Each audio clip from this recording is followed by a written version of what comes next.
CasinoBeats.com.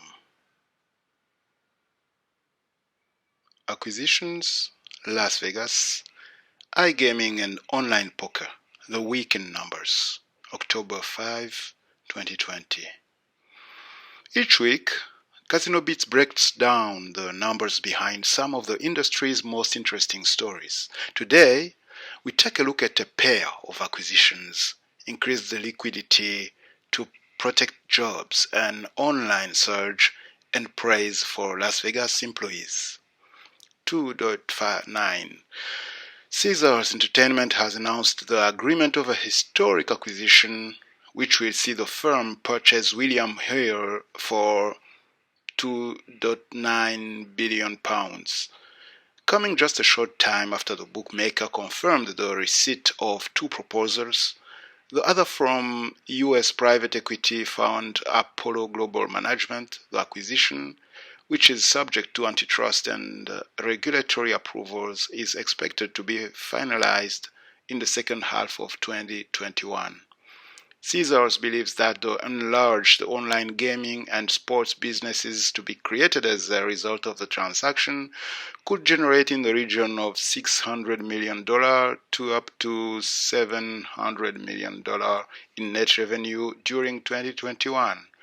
The agreement builds upon a current U.S. joint venture operated by Caesars and William Hill, with 20% and 80% per equity ownership respectively, which the former believes needs to be broadened in scope in order to be fully maximizing across the betting and gaming ecosystem. 200. Canadian gaming and entertainment operator Gateway Casinos has secured $200 million Canadian dollars of liquidity to protect jobs across its roster of 26 gaming properties. This has been achieved through the Canada Enterprise Emergency Funding Corporation's first loan under the Large Employer Emergency Financing Facility. CEFC is a subsidiary of Canada Development Investment Corporation, both of which have been mandated to assist the Government of Canada as part of the country's COVID-19 economic response plan. The LEEFF is intended to supply bridge financing to Canada's largest employers, whose needs during the pandemic are not being met through conventional financing. It provides large employers with access to credit in order to preserve jobs and continue operations. 90.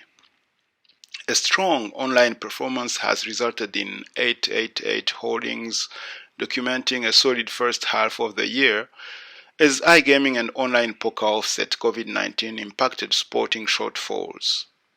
Lauding strong momentum in the US, where revenue increasing by 90% year-on-year, reflecting significant B2C growth. In New Jersey, High One Group revenue increased 37% to $379.1 million. 2019 was $277.3 million. On a B2C basis, revenue reached $361.3 million, a 38% increase from $262.5 million, led by strong performances across casino and poker, which recorded rises of 72% and 103% in first-time depositors. Across the group's B2C brands, FTDs rose 49%.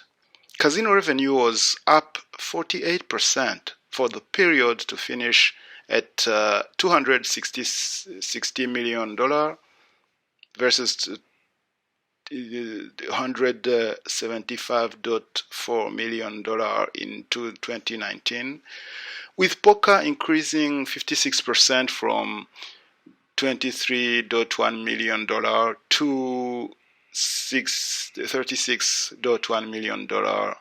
Bingo revenue increased 8% to $21.1 million versus $19.5 million in 2019. This offset an anticipated drop in the firm's sports segment, with a 1% dip to $44.1 million.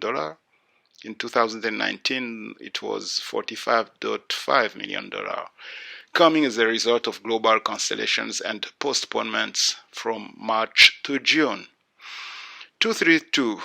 After previously asserting confidence in meeting its construction guidelines, Virgin Hotels has officially revealed that its Las Vegas property is to debut in January 15, 2021. Revealing the date at a press conference featuring partners and investors, Richard Bosworth, President and CEO of JC Hospitality, owner of Virgin Hotels Las Vegas, paid homage to the city and praised the resilience of the workforce across the region's hospitality, gaming, and entertainment industry. A lot has happened in the last 232 days since Hard Rock was shut down. The climate here in Las Vegas, COVID-related, has been really devastating to the hospitality market, it was commented. We feel very, very fortunate that we were able to be closed during that time period. And we feel very fortunate that we were able to move towards completion on schedule despite the COVID restrictions and the COVID requirements. We don't take any of this for granted at all. In fact, before I talk about what is to come here with Virgin Hotels Las Vegas, I want to pay respect and homage to the employee and hospitality workforce of Las Vegas who has had to endure so much during the last 6 months. 20. The European Gaming and Betting Association has welcomed the conclusion of a new European Commission report which has found a significant reduction in unintentional advertising on intellectual property rights infringing websites. The Commission has found that an industry-led memorandum of understanding on online advertising and intellectual property rights has led to a 20% reduction in the unintentional placement of their advertising on websites which infringe on IPR. Published in 2018, the MOU was established with the purpose of limiting advertising on websites such as illegal sports streaming sites and mobile applications that infringe copyright or disseminate counterfeit goods. The MOU is a voluntary agreement signed by various industry associations which represent Europe's major online advertising sectors and is facilitated and coordinated by the European Commission. 40. Beta Collective has completed the £40 million that's 44 million euro acquisition of Atemi Group, a global igaming lead generation company specializing in paid media and social media advertising. Lauded as a major strategic move that presents significant synergistic opportunities, Atemi has been branching out from its historic focus on igaming traffic acquisition and has more recently focused on building and investing in sports betting comparison platforms. For 2020, the firm is on course to send more than 180,000 new depositing customers to their partners and has set a revenue target of approximately 40 million euro and operational earnings in the region of 8 million euro. In 2019, Atemi generated revenues of 33 million euros with an organic growth of 70% year on year.